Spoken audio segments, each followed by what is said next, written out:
Scientifically speaking, we're sharing the view. From labs to clinics, breakthrough shining through, with minds that inspire and stories to unfold. Scientifically speaking, the future's being told. Welcome back to Scientifically Speaking with Christine on Oz Arab Media. Before we start, I would like to thank Lesley-Ann for my hairdo this morning. And today, we're diving into one of the most talked about decisions in digital policy, Australia's new social media ban for children under 16. With platforms like TikTok, Snapchat, and Instagram facing new obligations, the biggest impact might actually be felt at home by parents. Joining us is Associate Professor Lesley-Anne Ey, a leading expert in child safety and wellbeing at the University of South Australia. Lesley is a passionate advocate for healthy digital habits and has been guiding families through the changing digital landscapes for years. So how do we help our kids stay connected, safe, and supported, especially when the digital world changes overnight? Let's find out with Lesley. Lesley, welcome to the show. Thank you for inviting me, Christine. No worries at all, Lesley. Thank you so much for being here. Let me just begin by the first question that I have for you. Understanding the heart for this new legislation, what exactly does the upcoming social media ban involve for under 16 in Australia? Okay, Christine. So basically from the 10th of December 2025, social media platforms will have to take reasonable steps to prevent Australian kids under the age of 16 from creating or keeping an account. So this relates to Facebook, Instagram, Snapchat, TikTok, X, and YouTube. It's not really, well, we try to sell it as not a ban. It's sort of like a delay in having accounts. Right. There's no penalties for under 16-year-old children who do have those accounts or create those accounts, and there's no penalties for the parents. So the responsibility lies with their social media platforms. So they may face penalties because at the end of the day, they can tell how old a consumer is in around about 3 seconds.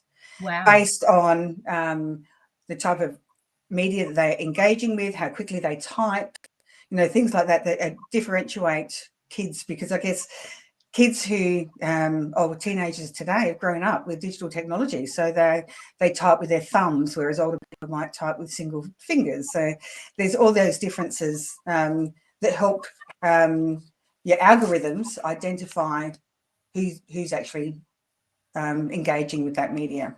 That is amazing. How they get those things.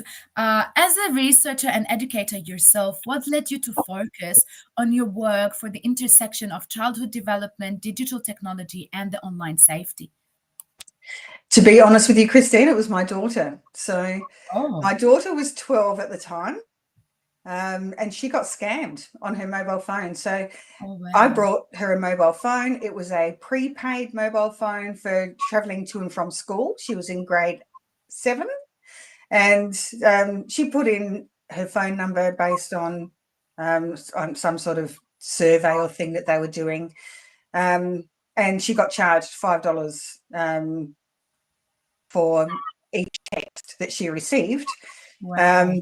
So fortunately, she only had $20 left on her prepaid mobile phone, and we were able to sort of work that out. So that's what ignited my interest initially, was an incident that happened within my own family. And then as a teacher, I noticed how impactful media was to children's socio-sexual development. So I was teaching receptions, and I was watching them, the way they presented. They were very influenced by beauty ideals, wanting to be sexy, even though they were 5 and 6 years of age, wanting to engage with music media that was for, adolescents. So that's when I decided to go and do my PhD. So I did my PhD on the influence of sexualized music media and children's socio-sexual development, where I basically looked at the media that was available to children back then. So that was free to air. long before all the media they have access to these days. Wow. We had a look at the sexual connotations, sexual dress, sexual lyrics in those music videos. Then I sort of interviewed children, asked them about their favourite music artists, and they all identified the ones that were very sexualised as their favourites. Interviewed parents, observed children in a school context, a school disco context, and found out that they were very heavily influenced by the media that they were engaging with, and the media they were engaging with was very highly sexual. So that led me to research children's sexual development, which led me to research child sexual abuse, and then child sexual abuse perpetrators, including in the online world. So that's my journey to where I am now. What an amazing journey, and it made me really think when you were talking, because I'm a mum myself and going on that path, so I want to hear more. So tell me, Lesley, why do social platforms mean so much to these young people? What do adults often misunderstand about the way these kids really use these apps? I think that teens of today, they grew up with digital technology. They didn't know a world without it. And they've been using it to connect with their friends and their family, ever since they had access to it, which was basically from birth, really. Yeah. They're used to communicating through videos and emojis, GIFs, photos and filters. Like they really utilize all the technology at their fingertips to be able to communicate. They're used to instant gratification.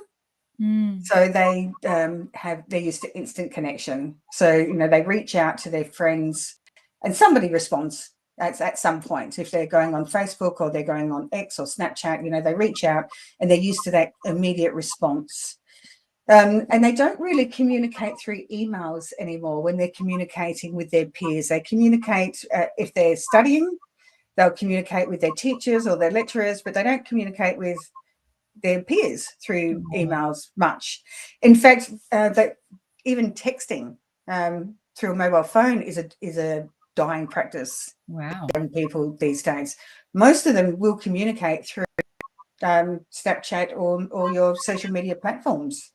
So they see social media as a bit of a lifeline for their social interaction. Wow.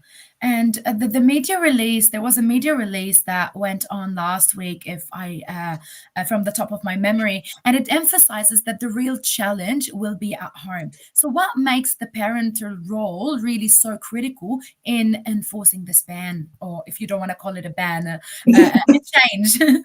Well, the media is calling it a ban, so Yeah. the government's calling it a ban. But if we try and shift that language and look at it as a delay, Right. it might help children and young people accept that more. Yes. I guess parents are children's first educators, and they're really powerful role models. Children will watch parents and they will imitate parents, and they will adopt parents' values. They're really powerful role models. And the way that the parents manage this will influence how kids will manage it. So parents are in a really important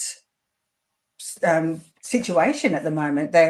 How they manage that, the way they adopt those practices, accept the ban, and the way they communicate that with their kids is going to really influence how the kids will be able to manage this as well. Oh, that's amazing. But we always see parents, maybe from myself onwards, that not the right time to do this, not allowed in the weekend, or any other, restrictions. So if you can walk us through a few practical steps that parents can take to help these children navigate the change without really feeling punished or isolated. Okay, I think one of the most important things parents can do is to talk to their kids. They need to be open about the reason that there is this social media ban. You need to discuss the risks that the state is trying to protect them from, such as bullying, sextortion, sadistic sextortion. So that's a new practice now, where you've got perpetrators who are sort of coercing children to take sexualized photos of themselves and share them. And then they control them. It's a very, very violent, very sadistic. They control them, and they're making them do really sadistic acts, illegal acts, sadistic acts. And then kids don't know how to manage this, and they don't know what to do. And it's happening to very young children. So kids as young as 8, where they're engaging in these illegal and sadistic acts, and then they become ashamed and they don't know how to reach out because they know they've done something wrong. They feel like they've done something wrong by sharing sexualized images of themselves. Then this person has gained control over them and is making them do all these other actions and very violent acts. Like I'm talking killing animals, even murdering people, like old people, vulnerable old people. So this is occurring in the United States at the moment, from what I've seen.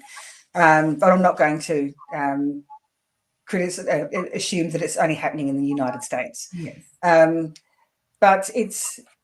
But they feel helpless, lost, and they don't know what to do. So they're too scared to reach out to their parents, and that the perpetrators are threatening them if they don't do this, that they're going to release their images, and it's becoming quite a horrific practice.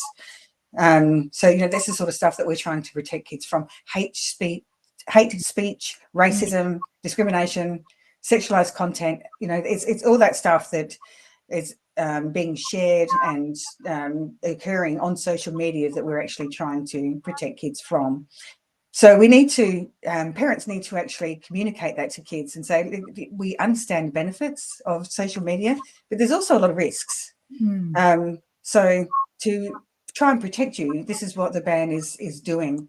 And we need to remind them that it's a delay until their brains are able to understand, identify, and manage social media risks.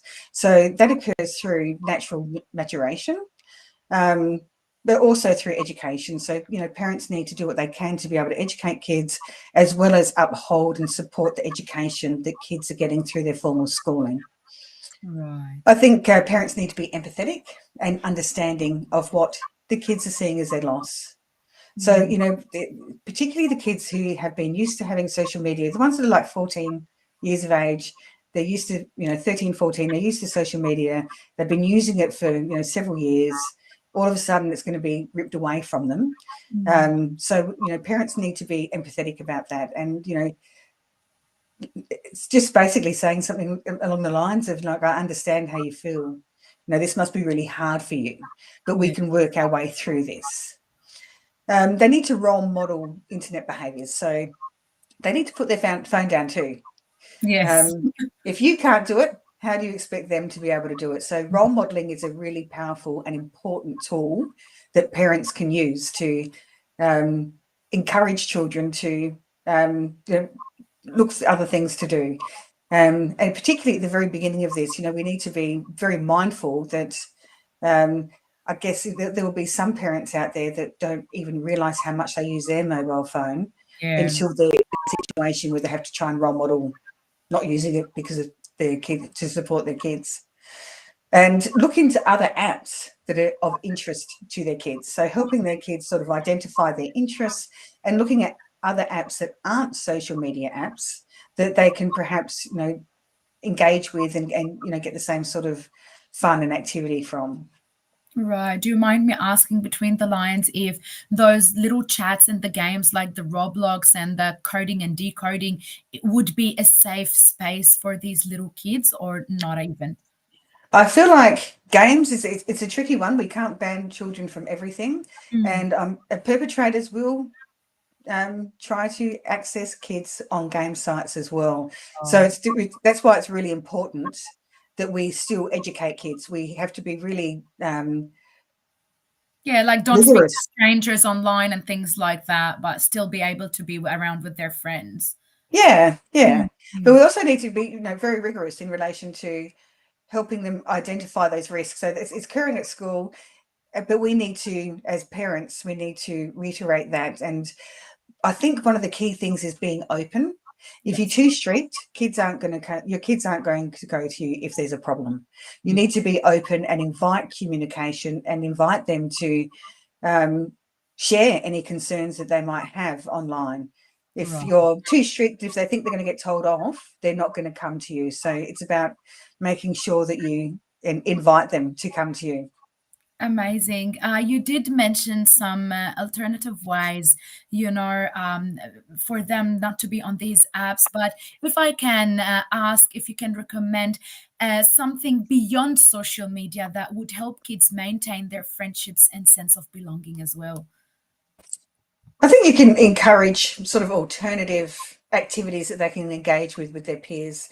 Something like sports, even like things like Pilates, escape rooms, they're fun. Beach, skate park, some of those more active activities. Even things like starting up when I was young, so this is many years ago, families used to go out and play street cricket. Like they, if you didn't live on a main road, of course, Yeah.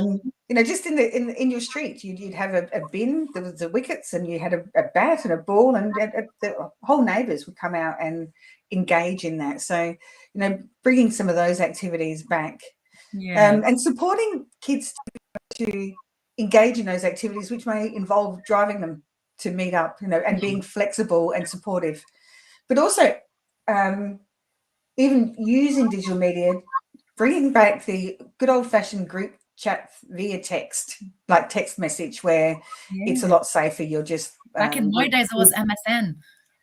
yeah. Well, this is like I'm just talking like general text, where you can create okay. a group text and with Yeah. all the people that you know.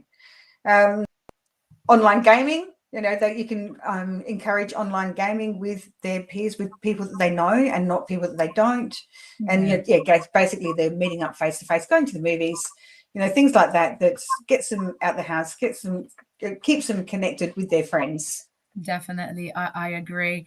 Leslie, there are some critics about this ban. If we want to speak about it, some would frame it under overprotection. So, what would you say to parents or policymakers or any community people out there who hold that view? Well, we don't let kids learn how to drive until they're 16, and we do that to protect them. Right. So this is no different. So while there are many benefits of social media, there are also many risks that can result in devastating outcomes. So we're seeing an increase in mental health issues amongst kids. We're seeing an increase in addictions amongst kids. Even, at worst, we're seeing suicide or suicidal ideation. So, we are doing what we can to try and protect kids. So allowing time to enhance maturity and arming our kids with greater education to understand, identify and manage social media risks is not overprotection. So that's, protecting them as much as we can. And that's what the government's trying to do here. It's to try and ignore an issue isn't going to make it go away. We do need to act, and we do need to do it in the kids' best interest. Lovely. And you've highlighted as well during this conversation how vulnerable the young brains are to peer pressure online. So, how can parents build this emotional resilience and digital awareness in their children? Like, practically, how can we do it? I think we need to educate ourselves about social media platforms and understand how they work and what they do, and what information can be shared, whether they're monitored, how they're monitored, the algorithms, the protective privacy, etc. So we need to educate ourselves about those. We also need to educate ourselves about social media risks, and internet safety as a whole. And with that, we need to educate our kids. And the eSafety Commissioner has some really good information online about eSafety and the risks, and it's written very simply, so all parents should be able to understand it. And it also gives parents tips on how to communicate with their children. And as far as resilience, I think emotional resilience is born out of secure attachments. So that's about having good relationships with your children, being open with your children, being present, being available, being responsive. The more comfortable they feel with us, the more resilient they're going to be, and the more likely they're going to come to us and seek help if need. Amazing. You did also mention a role modeling. Like, if we can talk about the role modeling, what are some behaviors that adults need to reflect on in their own tech use that children are likely to imitate? Frequency of use, like how often they're using their mobile phones or digital technology, the time dedicated to tech use, how long are they spending on tech use? Kids are, sitting beside their parents and watching their parents using their own, technology. The impact on communication. If you're, playing a game and you won't answer your child because you want to finish this game, or, some games are, Expect them to do the same. some games are timed and you have to finish by a particular time. So if it's impacting your interactions or your communication with your kids, your technology use, that's something that they're going to see and adopt as that's okay because mum or dad do it. Tech-free interactions, like such as dinner, making sure that there's, if you've got houses or where they refuse to allow technology to be at the dinner table, and instead you're having free-flowing conversation, that's good role modeling. Same with tech-free time. So it might be an hour before they go to bed that they can't engage in technology, or it might be on Sundays or games night. My kids are now 29 and 27. We still get together and play games, like play ball games, or you can't engage with your technology when you're doing that, because otherwise you ruin the flow of the game. So, we practice not having technology whilst we're engaging in family activities. Amazing advice out there. I'm personally taking in a lot of them. If I want to move forward, Lesley, in the future, do you think this legislation will change how tech companies are approaching our youth engagement? I don't think so, to be honest with you, because we've, a lot of social media they've had age restrictions in the past. So I feel like, I don't feel like it's going to change an awful lot. They may try to be more mindful. I guess they're going to have to try to develop something that identifies. So we know that they can identify consumers in 3 seconds, but they might need to develop something that alerts the user that we know you're under 16, or we suspect you're under 16. Please, stop engaging in this media, in this social media. So, that they're going to have to try to develop something as a response to try to monitor and prevent kids under the age of 16 creating or maintaining their social media. So I guess if I was a tech company, the first thing I would do is anybody whose age is, under the age of 16, previously would their accounts would be put on hold. And we know there's bound to be some kids that have, as soon as this come out and was announced, that ran into their social media and tried to change their age year. Yes. Or They're cheeky. Yeah, there's bound to be some kids that have done that, but the social media platforms, savvy enough to be able to pick those up. So I guess the first sweep would be, putting a hold on the accounts where the kids are under the age of 16, and then developing tools to be able to identify and alert kids that we know that we suspect you're under 16. We're going to put your account on hold or shut down your account. Yeah, well, let's hope for the best. And looking ahead, what kind of support systems do we need to ensure our children are safe and empowered online? I'm talking support like from schools or communities, or even the tech design. I think we need greater focus in our schools. So we do have that in the Australian curriculum. Right. How well that's being taught is not evidenced. We're not doing any research on what is getting taught, how often it's getting taught. We're not testing kids on their understanding of being tech savvy or, mitigating risks online.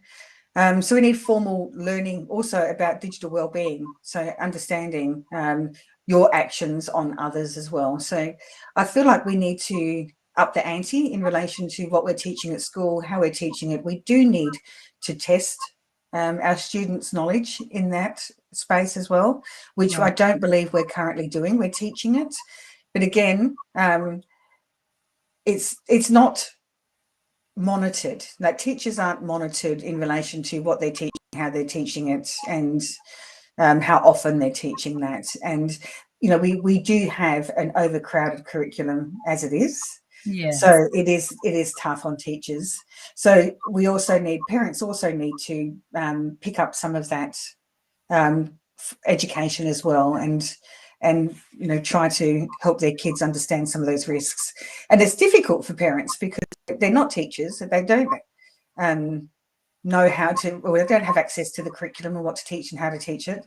But they basically will have to just work around the internet themselves, search around and try to find tips and a greater understanding around educating kids.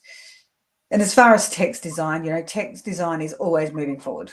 Algorithms, designs, updates, protections, and I guess that's just going to keep going as the internet presents more risks and needs more protections. And I feel like I'm not tech savvy in that way. So even like AI, that's just exploded and changed a whole new world now. So we're now grappling with ways to try and manage that. Yes.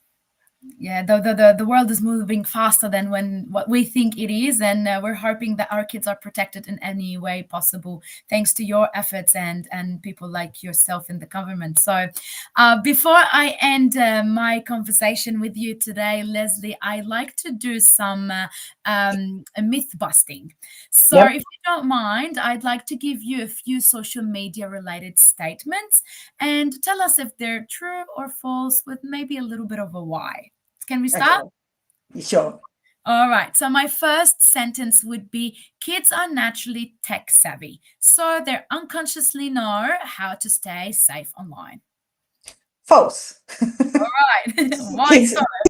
Kids are tech savvy because they've learned how to be tech savvy, but it doesn't necessarily mean that they know all the risks or that they know how to manage those risks. That does need to be formally taught for them to be able to understand, particularly in the adolescent years. Kids are, risk takers. Their brain development is such that they feel like they're not going to, it's not going to happen to them. So even if they are aware, they will still take risks and feel like it's not going to happen to them. So no, they're not tech. Well, they are. Yes, they are tech savvy, but no, that isn't going to keep them safe. We still need formal education. Definitely. Banning social media will automatically solve cyberbullying. Absolutely not. False. False. Another false. Another false. Because cyberbullying can occur on other platforms as well, such as gaming. It can also occur through texting. Like there's any way that you can communicate with somebody using technology, you can bully them. So it's not going to resolve that problem.